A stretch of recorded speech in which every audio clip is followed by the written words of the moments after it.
কলেজের যে বিভিন্ন জায়গাগুলো আছে সেগুলো অবৈধ দখল সহ সর্বমোট 37টি দাবি নিয়ে একটা আন্দোলন কিছুদিন আগে করে। তার প্রেক্ষিতে স্থানীয় প্রশাসন যে অবৈধ দখলদার যারা আছেন তাদেরকে নোটিশ দেওয়া হয়েছে এবং আজকে সেই অবৈধ দখল উচ্ছেদের জন্য সমন্বিতভাবে একটা অভিযান পরিচালনা করা হচ্ছে, যেখানে ম্যাজিস্ট্রেট আছেন, জেলা প্রশাসনের পক্ষ থেকে পুলিশ এবং অন্যান্য গোয়েন্দা সংস্থা সহ কলেজের যারা শিক্ষকরা আছেন তারা সহ এখানে আছেন। তো সেনাবাহিনীর কাছে জেলা প্রশাসকের পক্ষ থেকে সহায়তা চাওয়ার প্রেক্ষিতে আমরা রংপুর সেনানিবাস থেকে 72 পদাতিক ব্রিগেডের 34 ইস্ট বেঙ্গল এবং 30 ইস্ট বেঙ্গল সমন্বিতভাবে আমরা এই অবৈধ দখলকে উচ্ছেদ করার জন্য সহায়তা প্রদান করার জন্য এসেছি।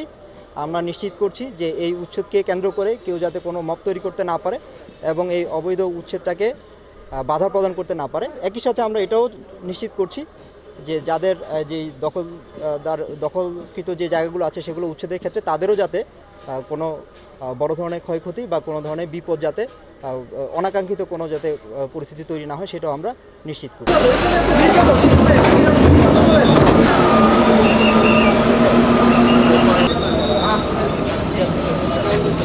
আজকে টোটাল 13টি দোকানে এই উচ্ছেদ অভিযান পরিচালনা করা হয়েছে জেলা প্রশাসনের নেতৃত্বে। এখানে আমাদের পুলিশ, মেট্রোপলিটন পুলিশ, সেনাবাহিনী, ফায়ার সার্ভিস এবং বিদ্যুৎ বিভাগের সমন্বয়ে এই অভিযানটি পরিচালনা করা হয়েছে। মূলত যেহেতু দীর্ঘদিন ধরে এখানে অবৈধ দোকানগুলো ছিল, এখানে একটি সরকারি বড় রাস্তা ছিল যে রাস্তাটা ব্লক হয়েছিল, এখানে অবৈধ বিভিন্ন খুচরা দোকান থাকার কারণে যে যানজটের সৃষ্টি হয়েছিল সেটা নিরসনের জন্যই এই উদ্যোগটা গ্রহণ করা হয়েছে। যারা আসলে এখনো আছে তাদের ক্ষেত্রে বার্তাটা কি? এখন যারা এখনো অবৈধভাবে আছে, অবৈধ দখলদার উচ্ছেদ করার একটা প্রক্রিয়া রয়েছে। যার জমি যদি এটা কলেজের জমিতে তারা থাকে তাহলে কলেজ কর্তৃপক্ষ আমাদের সাথে যোগাযোগ করবে, তখন ডিউ প্রসেসে এটা আবার নতুন করে অভিযান চালানো হবে আর কি।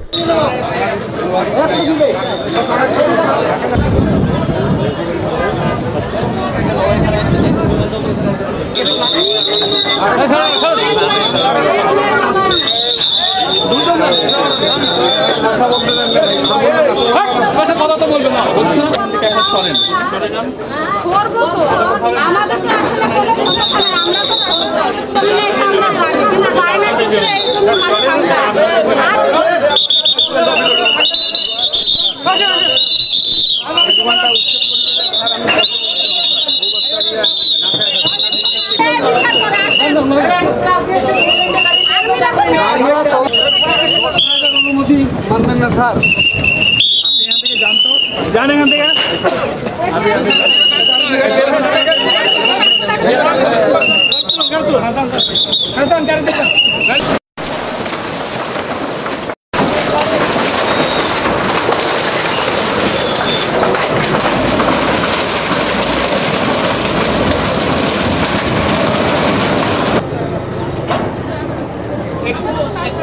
আমরা তো